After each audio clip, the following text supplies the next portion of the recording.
नमस्कार, सुमन्स किचनमध्ये आपलं स्वागत आहे।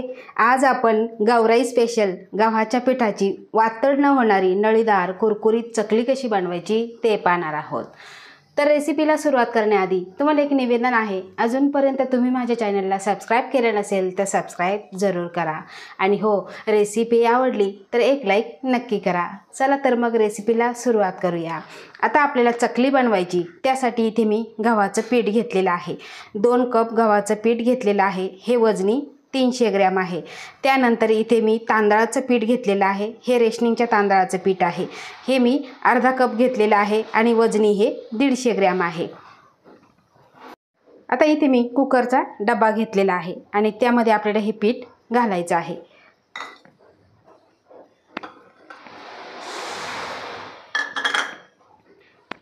आता हे पीठ घातल्यानंतर आपल्याला सगळं मिक्स करून घ्यायचं आहे, अगदी हलक्या हाताने मिक्स करून घ्यायचं आहे।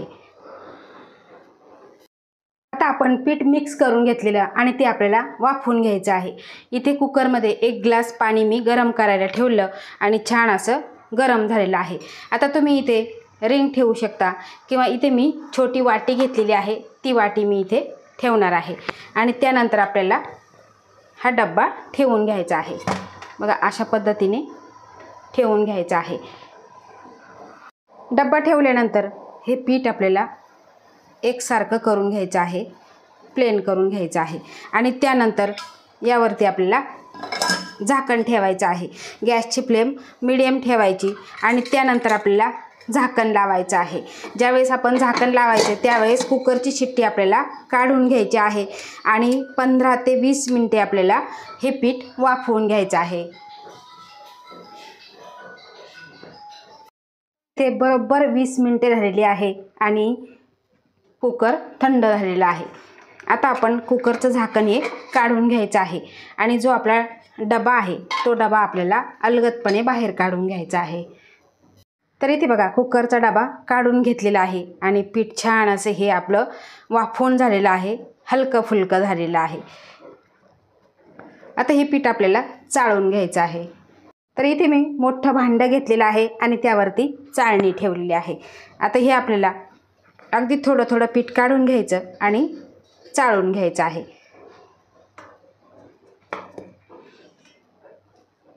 बघा, असं चाळल्यामुळे काय होतं की पटकन असं चाळलंही जातं आणि ज्या गठुळ्या राहतात त्या पूर्णपणे मोकळ्या होतात। तर सगळं पीठ मी चाळणीत ओतून घेतलेलं आहे आणि असं विस्करणे केलं की भांड्याच्या बाहेर सुद्धा पीठ पडत नाही आणि अगदी व्यवस्थित असं हे चाळलं जातं। तर बघा, छान असं पीठ हलकं झालेलं आहे। अशा पद्धतीने हे पीठ चाळून घ्यायचं आहे। तर हे पीठ आपण सगळं चाळून घेतलेलं आहे। आता यामध्ये आपल्याला साहित्य घालायचं आहे। तर इथे मी 2 चमचे लाल मिरची पावडर घेतलेली आहे। तुमच्या तिखटाप्रमाणे तुम्ही मिरची पावडर घ्यायची आहे, कारण काहींना चकली तिखट आवडते, काहींना कमी तिखट आवडते। त्यानंतर इथे घेतलेला आहे 1 चमचा ओवा, असा हातावर चोळून घालायचा आहे। त्यानंतर 1 चमचा पांढरे तीळ, 1 चमचा धनापूड, चवीपुरतं मीठ आणि यामध्ये घालायचं आहे आपल्याला अगदी थोडीशी हळद। आता हे सगळं आपण मिक्स करून घेऊ। यामध्ये आपल्याला मोहन घालायची गरज नाही, कारण पीठ आपण हे वाफवून घेतलेलं आहे आणि एकदम हलकं फुलकं झालेलं आहे। आता हे सगळी जिन्नस आपण घातलेली सगळी पिठाला चोळून घेऊ। आपण सगळी जिन्नस हे पिठाला चोळून घेतलेली आहे आणि आता आपल्याला पीठ मळायचं आहे। पीठ मळण्यासाठी आपल्याला कोमट पाण्याचा वापर करायचा आहे, खूपही थंड नाही आणि खूपही गरम नाही, बोटाला सोसवेल इतपतच आपल्याला कोमट पाणी घ्यायचं आहे आणि अगदी थोडं थोडं पाणी घालून आपण जसं भाकरीला पीठ मळतो अगदी त्या पद्धतीने आपल्याला पीठ मळायचं आहे।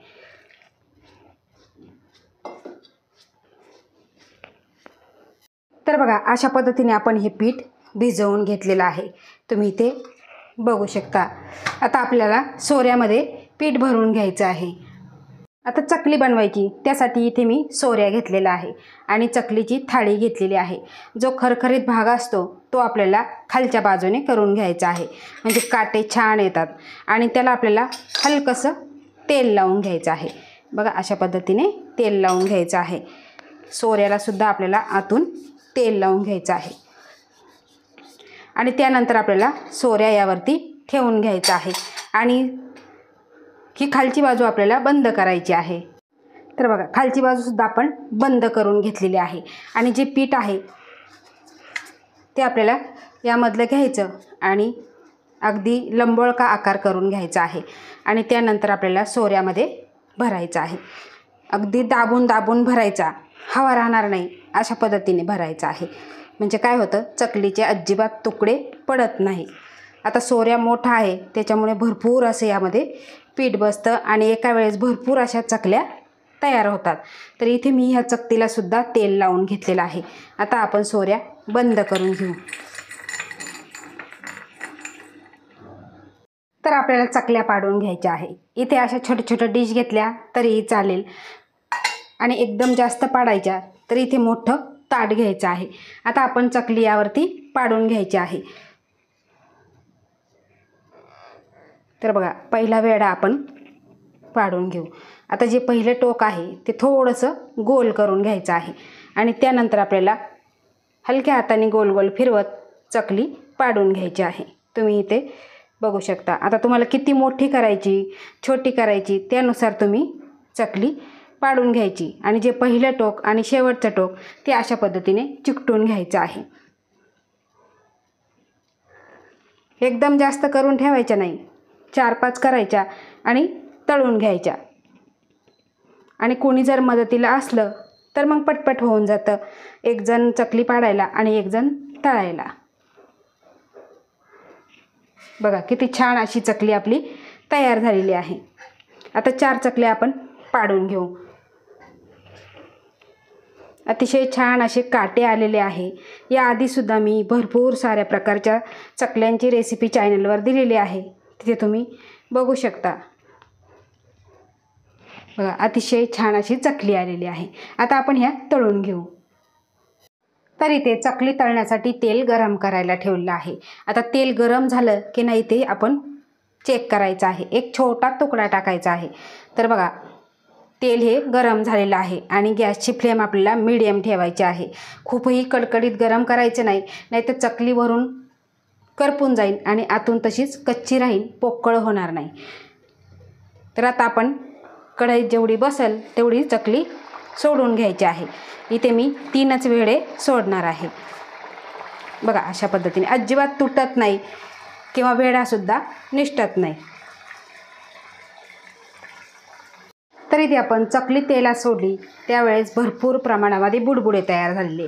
आता चकली तळून झालेली आहे। आता आपल्याला पलटून घ्यायची, पण बुडबुडे कमी झालेले आहे या अर्थी समजायचं एक बाजू आपली तळल्या गेलेली आहे। आता पलटवून घ्यायची आणि पुन्हा बुडबुडे कमी होईपर्यंत आपल्याला ही तळून घ्यायची। समजायचं की आपली चकली ही परफेक्ट तळली गेलेली आहे। आणि दुसरी एक खूण म्हणजे ज्यावेळेस चकली तळल्या जाते त्यावेळेस ती कढईच्या तळाला बसते, त्यावेळेस समजायचं चकली आपली परफेक्ट अशी तळलेली आहे। तर बघा चकली खाली तळाला बसायला सुरुवात झालेली आहे आणि बुडबुडे सुद्धा कमी झालेले आहे। आता ही चकली आपण काढून घेऊ। अतिशय हलकी फुलकी अशी ही चकली तयार झालेली आहे। आता कढईला घ्यायची आणि जे राहिलेलं तेल असतं ते कढईमध्ये निथळलं जातं। आता ही चकली काढून घेऊ आणि बाकीचे राहिलेले सुद्धा अशाच पद्धतीने आपण तळून घेऊ। बघा किती सुंदर आणि काटे वगैरे आलेले आहे, अगदी दुकानात मिळते तशीच चकली दिसत आहे, अगदी झटपट होते।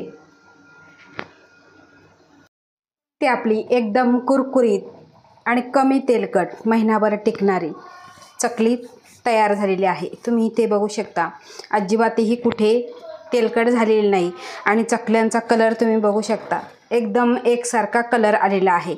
आता ही चकली कोणतीही पण घ्या, आणि तुम्ही इथे चकली बघू शकता. अतिशय सुंदर अशी ही चकली आपली तयार झालेली आहे. अगदी करायला सोपी आहे आणि घाईच्या वेळेमध्ये तुम्ही ही चकली बनवू शकता. ही चकली एवढी चविष्ट आहे आणि तितकीच ही पौष्टिकसुद्धा आहे.